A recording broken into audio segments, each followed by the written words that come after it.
సమాజంలో మార్పులు 5 దశాబ్దాల క్రితం కంటే మరింత శీఘ్రగతిన చోటు చేసుకుంటున్నాయి.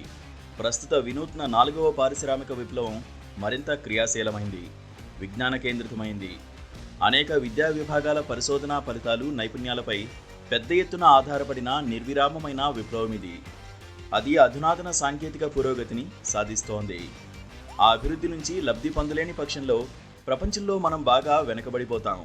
అలా జరగకుండా ఉండాలంటే విద్యా వ్యవస్థలో మౌలిక మార్పులు రావాల్సి ఉంది. దురదృష్టవశాత్తు సమాజాభ్యుదయానికి అవసరమైన వాటికి అనుగుణంగా మన విద్యా విధానంలో తగినంత మార్పు లేదు.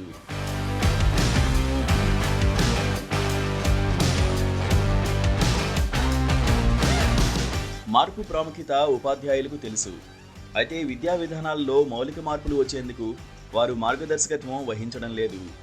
పైగా మార్పును ప్రతిఘటించడం ఒక హక్కుగా ఉంది. మార్పుల పట్ల వ్యతిరేకత వర్తమాన తరం ఉపాధ్యాయులకు లబ్ధిని చేకూర్చవచ్చు గాని అభ్యాసకులకు మేలు చేయదుగాక చేయదు. అంతర్జాతీయ స్థాయిలో మనం ధీటుగా పోటీ పడాలంటే విద్యా పాలనా వ్యవహారాల నిర్వహణలో పెను మార్పులు రావాల్సి ఉంది. అందుకు అనుగుణమైన పరివర్తనను సాధించగలమా? ప్రభుత్వ విశ్వవిద్యాలయాల్లో registration, rector, pro vice chancellor, vice chancellor మొదలైన ఉన్నత స్థాయి ఉద్యోగాలకు అధ్యాపకులు, ఆచార్యులు ఆరాటపడుతున్నారు.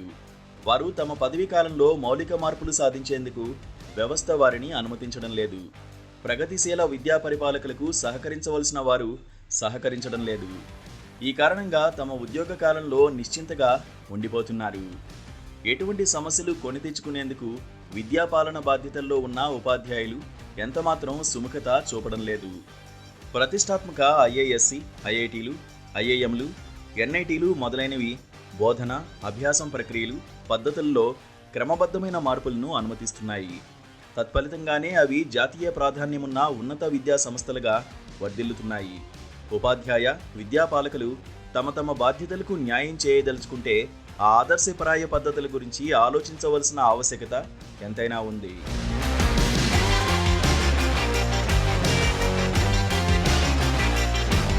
స్వాతంత్ర్య శతాబ్ది నాటికి అభివృద్ధి చెందిన దేశాల్లో అగ్రగామిగా ఉండాలని భారత్ ఆకాంక్షిస్తోంది.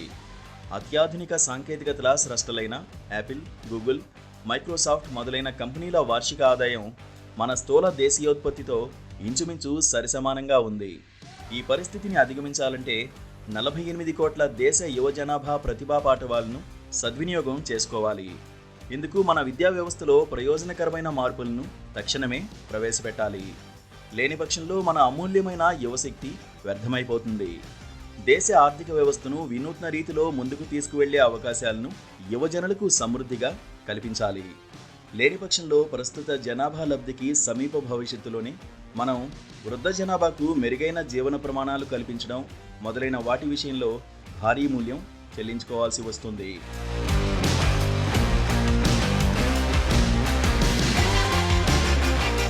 ఉత్కృష్ట ప్రమాణాలతో కూడిన విద్య కనీసం 3 అంశాలకు ప్రాధాన్యమివ్వాలి.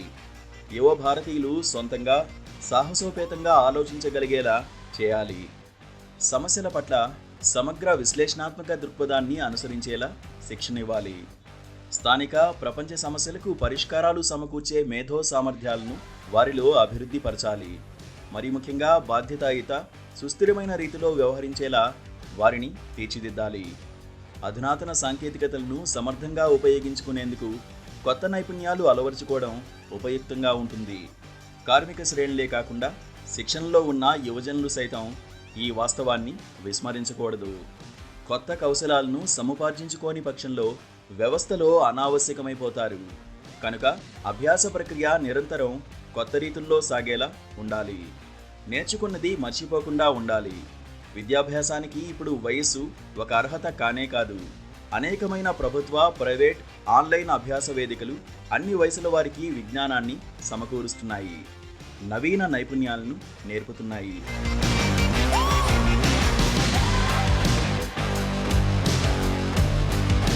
విద్యార్థి కేంద్రిత అభ్యసన పద్ధతులు చాలా అవసరం.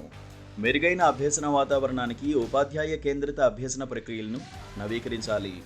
కొత్త సాంకేతికతలకు అనుగుణంగా వాటిలో మార్పులు రావాలి. నిజానికి ఇటువంటి వినూత్న మార్పునే జాతీయ విద్యా విధానం 2020 ఆకాంక్షించింది, నిర్దేశించింది. బట్టి చదువుల స్థానంలో అనుభవాత్మక అభ్యాసం, చోటు చేసుకోవాలి. అభ్యాసకులకు వివిధ ప్రత్యామ్నాయాలను కల్పించాలి. ఉన్నత విద్యారంగంలో పరిశోధన, అభివృద్ధి ఆధారిత కార్యకలాపాలకు అగ్ర ప్రాధాన్యం ఇవ్వాలి. అలా చేసినట్టయితే మన దేశంలో ఉన్నత విద్యారంగం పరిస్థితులు పూర్తిగా మారిపోతాయి. ఈ మేధాశక్తిని సమగ్రంగా ఉపయోగించుకుని 2047 నాటికి వికసిత్ భారత్ ప్రభవించేందుకు ఉన్నత విద్యా సంస్థలు మౌలిక రీతుల్లో మారాలి.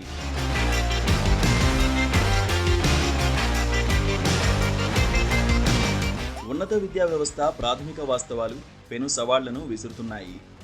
సంప్రదాయ వివేకం ఏమిటంటే ఉమ్మడి జాబితాలో ఉన్న విద్యారంగం, ముఖ్యంగా ఉన్నత విద్యారంగం సంస్థలైన ఐఐటీలు, ఐఐఎంలు, కేంద్రీయ విశ్వవిద్యాలయాల్లో కేంద్ర ప్రభుత్వం భారీ పెట్టుబడులు పెడుతోంది. అయితే 4 కోట్ల యువజనుల్లో కేవలం 1% కంటే తక్కువ మందిని మాత్రమే అవి తీర్చిదిద్దుతున్నాయి. ఏఐసిటిఈ ఆమోదించిన 4,500 కళాశాలలతో సహా 46,000 ఇంజనీరింగ్ కళాశాలలు, యూజీసీ ఆమోదించిన 40,000 కళాశాలలు, యూజీసీ ఆమోదించిన 1,100 ప్రభుత్వ, ప్రైవేట్, భావిత విశ్వవిద్యాలయాలు మిగతా 99% మంది విద్యార్థుల అవసరాలను తీర్చాలి. ఇందుకు ఆయా ఉన్నత విద్యా సంస్థలకు, విశ్వవిద్యాలయాలకు అవసరమైన మౌలిక వసతులను సమకూర్చినప్పుడే ఉన్నత విద్యారంగం పురోగమించగలదు.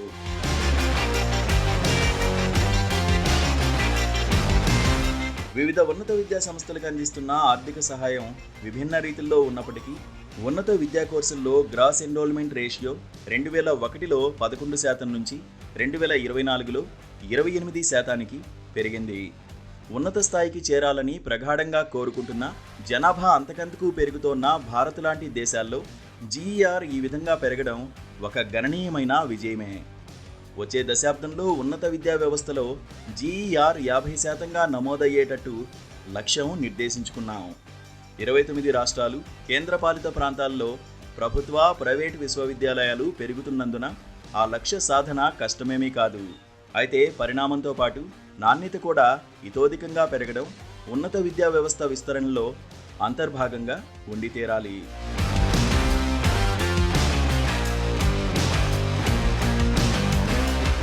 కొత్తగా ఏర్పాటైన ప్రభుత్వ, ప్రైవేటు విశ్వవిద్యాలయాలు గ్రామీణ విద్యార్థులను సరైన సంఖ్యలో చేర్చుకోలేకపోతున్నాయి.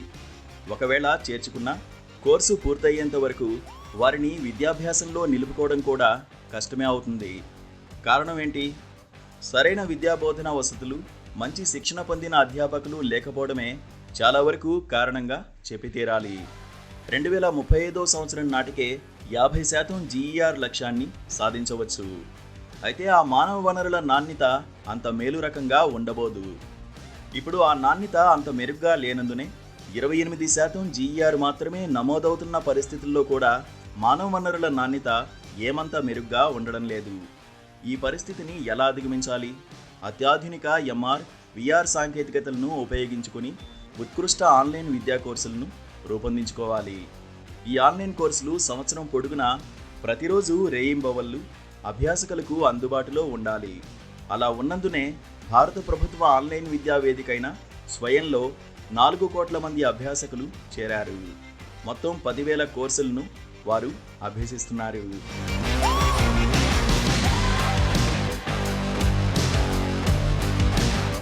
తరగతి గదుల్లో బోధనకు ఇప్పటికీ ఎనలేని ప్రాధాన్యం లభిస్తోంది. తరగతి గదుల్లో బోధనకు ప్రాధాన్యమిస్తున్న విద్యా సంస్థలు విద్యార్థుల హాజరుపై శ్రద్ధ చూపాలి. కోర్సుల వేళలు, పరీక్షలు మొదలైన వాటిని విద్యార్థులను ఆకట్టుకునేలా చేయాలి. తమ సమయానుకూలంగా మాత్రమే విద్యాభ్యాసం చేసేందుకు ఎంతోమంది విద్యార్థులు శ్రద్ధ చూపుతున్నారు అన్నది విస్మరించలేని వాస్తవం. ఐఐటీలు, ఐఐఎంలు ఈ విషయంలో మెరుగ్గా ఉన్నాయి. టీచర్ స్టూడెంట్ నిష్పత్తి ఇరువురికి సానుకూలంగా ఉంటుంది. నాణ్యమైన విద్యాబోధన వసతులు ఉన్నాయి. శిక్షణ పొందిన ఉపాధ్యాయులు అక్కడ అధికంగానే ఉన్నారు. 46,000 కళాశాలల్లో 99% మంది యువజనులకు సమర్థమైన శిక్షణ ఇచ్చేందుకు ఐఐటీలు, ఐఐఎంలలో అనుసరిస్తున్న పద్ధతులను ఆదర్శంగా తీసుకోవాలి. ఆ ఉన్నత విద్యా సంస్థలు పదే పదే తమ ఉత్కృష్ట ప్రమాణాలను నిరూపించుకోవడం లేదు.